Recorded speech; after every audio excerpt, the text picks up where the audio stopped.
Гледаме включване на живо в BTV новините на репортерката Миролюба Бенатова. В миролюбивия протест са се включили хора, които останалите протестиращи определят като провокатори. Тук що дойдоха една група яки момчета, които не е ясно откъде се появиха.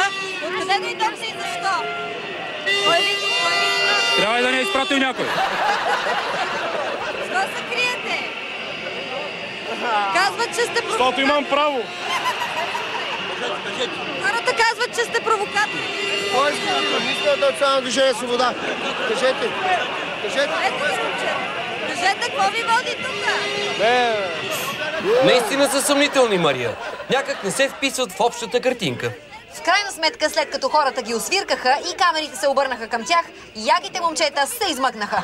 Останаха само тези двама души, които бяха сред тях. Децата си неясно защо. Кого манипулирате, госпожа? Ние сме Национално движение свобода. Национално движение свобода сме. Тези момчета може би са били членови някакви. Защо се крият? Са симпатизанти, не знам откъде, на къде. Ясно, някакви членове и може би симпатизанти на Национално движение свобода мирно и кротко си протестират. Интересно, защо тогава, след като ги разпознаха като провокатори, моментално изчезнаха? Тези двамата също бяха определени като провокатори, Румене, но те отричат, като си служат с доста познати фрази, използвани от една друга партия. И вашата телевизия, кой ви е плаща? Момчетата нека се представят. Вие на кого сте подлоги? В крайна сметка се стигна до намесата на полицията и под възгласи провокатори и довиждане тези две лица бяха изведени от протеста.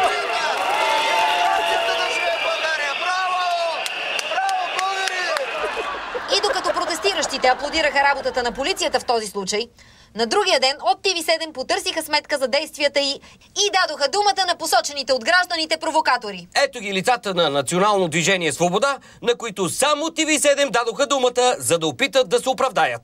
Човекът в ляво е Бисер Миланов, а вдясно председателя на движението Йордан Бонев. Ето как те са видели нещата. Някаква медия подгони протестиращите, така имаше някакви момчета тук, почна да им задава някакви въпроси, дали са били платени, така зад нас се намираха.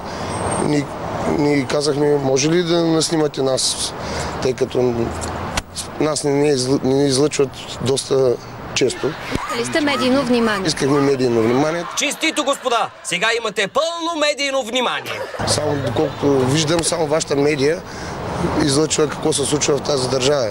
TV7 явно е любимата медия на господин Миланов и господин Бонев. Видяхме Бисер Миланов на турнето България без цензура в Русе, където той смело защити Николай Бареков от възрастна пенсионерка. Вие, като многострадална Геновева, казахте, че ще очаквате да го убиват да такова тълно. Вие прииграхте. Честно ви казвам. Може да просто прииграхте. Същите господа открихме пред камерата на TV7 и в Благоевград. Не искаме нашите промени в Конституцията, закона избуня и промените в НПК и лустрацията да бъдат вкарани. Да има кабинет, още гледни точки, моля те, искаме да призовем. Дай ми още една гледна точка, защото всички са там на живо.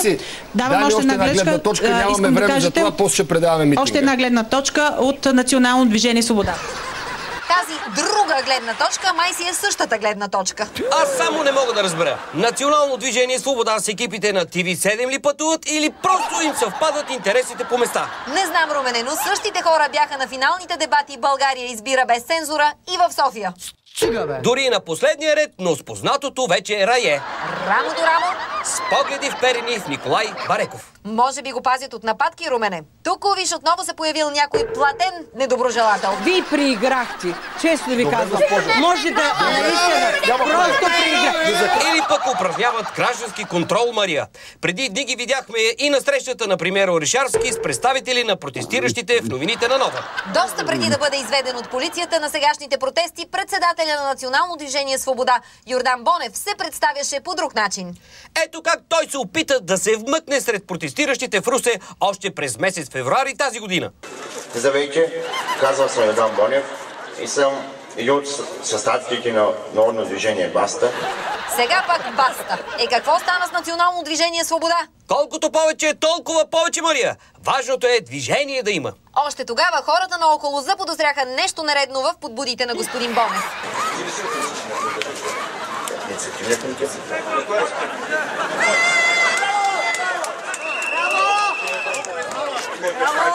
От момент корекция тук, този човек не участва в нашите срещи за организиране на...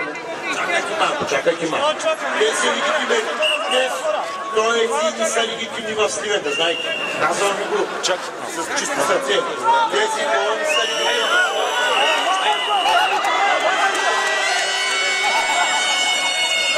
Ето го провокатора, къде. Още преди да бъде обявен за провокатор обаче и много преди основаването на всички движения, в които участва, Йордан Бонев е бил и другаде. Другари, другарки, добър ден. Аз се казвам Йордан Бонев и съм нов член на младежката организация. Коя ли е тази младежка организация, в която си говорят на другари и другарки, Румене? Ей, Мария, значи никакво медийно внимание не осигуряваше господин Бонев. Тихо, слушай си и записвай. Социализма дава на всички работа. Това е самата идея на социализма. Ако ние малки повярваме, че може да променим нещо, трябва да вярваме и задължи, защото ми повярвайки до година, ние ще спечелим изборите. Самата истинска същност е социалистическата политика. Леле, Румба, какъв идеалист излезе Йордан Бонев. Само се чудя какво ли правеше с тези свои възгледи на протест срещу правителството на БСП. Или като представител на протестиращите при премиерът Орешарски. На мен друго ми е по-интересно. Какво правят двамата лидери на въпросното национално движение Свобода на тези любителски кадри с Николай Бареков в Русе малко преди ефира на България избира без цензура? Виждаме изпълнителният директор на TV7 и News 7, обграден от групичка от 20 на души. Вдясно на екрана изкачат отново познатите ни вече лица и раета. Расти! Сякаш наблюдавам някакъв инструктаж, Мария. Да не са част от екипа на предаването? Нещо оператори, озвучители или пък сценаристи? Доста интересни озвучители ще са лидери на едно-две движения и членове на младежкото БСП. Не знам дали е от озвучителите, но за съжаление тези кадри са без звук. Можем само да предполагаме какво си говорят или по-точно какво им говори Бареков. Оп, видя, че ги снимат. Дали ще се притеснят? Леле, как се обърнаха всички, май не им хареса, че някой ги снима точно в този момент. Дамата в синьо им даде знак да се преместят на по-скришно, но те не я послушаха. Явно няма какво да крият. Или поне искат да изглеждат така. В крайна сметка Бареков обсъди още малко сценария с вероятните сценаристи и всички си отидоха по живо, по здраво. В началото като публика на TV7, по-късно като участници в TV7. И накрая на протест. Ние ще продължим да следим внимателно движенията на всички тези движения, а вие ги снимайте и ни ги изпращате, за да ги види цяла България.